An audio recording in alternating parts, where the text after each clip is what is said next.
Operasi militer Amerika Serikat ke Iran diperkirakan akan memakan waktu cukup lama. Presiden Amerika Serikat Donald Trump menyebut serangan militer ke Iran bisa berlangsung jauh lebih lama dari 4 hingga 5 pekan. Trump mengaku tidak bosan dengan operasi militer seperti ini. And we have, right from the beginning, we projected 4 to 5 weeks, but we have capability to go far longer than that. We'll do it. Whatever somebody said today, they said, oh, well, if the president wants to do it really quickly. After that, he'll get bored. I don't get bored. There's nothing boring about this. Menanggapi pernyataan ini, Dubes Iran untuk Indonesia, Muhammad Boroujerdi, menyatakan negaranya telah siap berperang melawan Amerika Serikat dan Israel. Bahkan kesiapan perang ini menurut Boroujerdi lebih siap dari perang 12 hari antara Israel dan Iran yang pernah terjadi pada Juni 2025. چندین بار به اونها اخطار کردیم و گفتیم ما مایل به جنگ نیستیم، جنگ چیز خوبی نیست، ما جنگ رو دوست نداریم، ما نمیخوایم منطقه ناامن بشه، ما نمیخوایم اقتصاد منطقه آسیب ببینه که باعث آسیب دیدن اقتصاد همه کشورهای دنیا خواهد شد. اقتصاد همه کشورهای مستقل دنیا از این قضیه آسیب خواهد دید و شما میتونید تحلیل بکنید که اقتصاد کشور شما هم از این جنگ آسیب خواهد دید.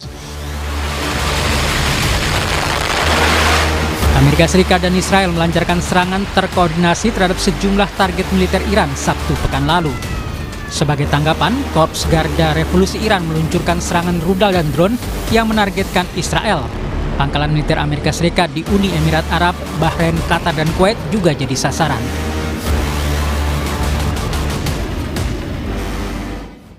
Bandara di wilayah Dubai beroperasi terbatas pada Senin malam waktu setempat setelah sempat ditutup 3 hari pasca serangan Amerika Serikat Israel ke Iran.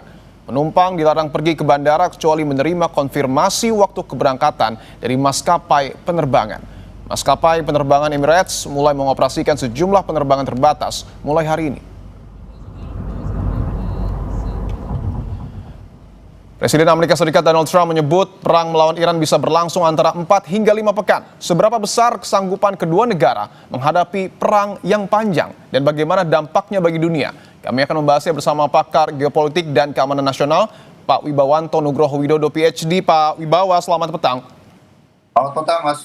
Siap. Pak Wibawa, saya akan langsung tanyakan. Menurut Anda, apakah perang ini akan singkat atau akan berlangsung panjang seperti yang kemudian diklaim oleh Donald Trump? Nah, menurut saya ini akan berlangsung panjang ya, karena ini adalah masa yang paling krusial. Anggaran militer dunia itu sekarang sudah paling tinggi sejak Perang Dingin, 2,7 triliun US dollar. Yang pertama. Yang kedua, ini adalah kondisi paling serius di Middle East setelah Perang Irak tahun 2003. Dan Operation Lions Roar ini sudah melibatkan 8-9 negara terlibat di situ, Amerika, Israel, dan juga Iran, plus semua negara-negara Gulf Country Council yang mayoritas adalah Islam Sunni. Jadi ini merupakan kondisi yang sudah bisa melebar secara intensitas dan the scope of geography. Jadi ini sudah masuk dalam yang namanya high escalation theater. Itu satu ya. Jadi mengapa ini sangat berbahaya? Yang pertama adalah konflik ini sudah membunuh pemimpin Iran, di mana krisis kepemimpinan di Iran itu bisa membuat eskalasi konflik menjadi tidak terkontrol, sehingga upaya diplomasi akan kalah cepat dibanding perkembangan dari perang itu sendiri. Yang kedua adalah jalur energi dunia itu terancam, sangat terancam ya, di mana 20% suplai minyak global itu melewati kawasan ini. Ada Selat Hormuz yang sedang ditutup, ada infrastruktur minyak teluk yang jadi sasaran, dan jalur tanker energi internasional. Jadi gangguan kecil saja bisa berdampak dahsyat terhadap perekonomian global. Yang berikutnya adalah perang itu sudah masuk yang ke dalam yang namanya multi-domain warfare. Jadi semua dimensi darat, laut, udara, space, informations, itu sudah terlibat di dalam engagement perang kali ini.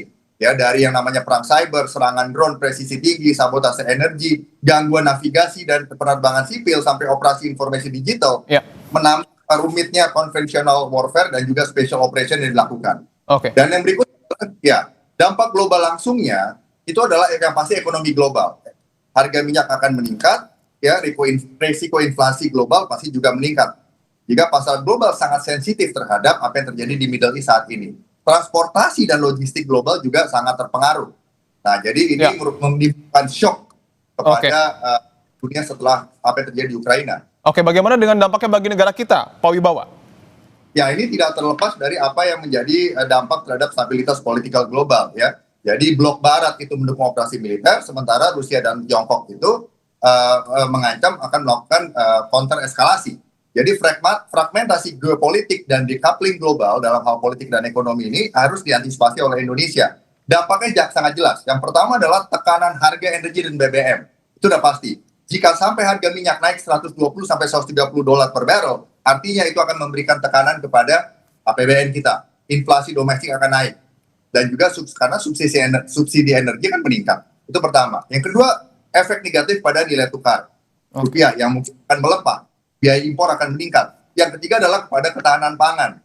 Seperti gandum, pupuk, dan semua rantai supply distribusi pangan. Itu menambah kompleksitas setelah terjadi di Ukraina beberapa waktu lalu. Jadi ketahanan pangan itu menjadi isu national security.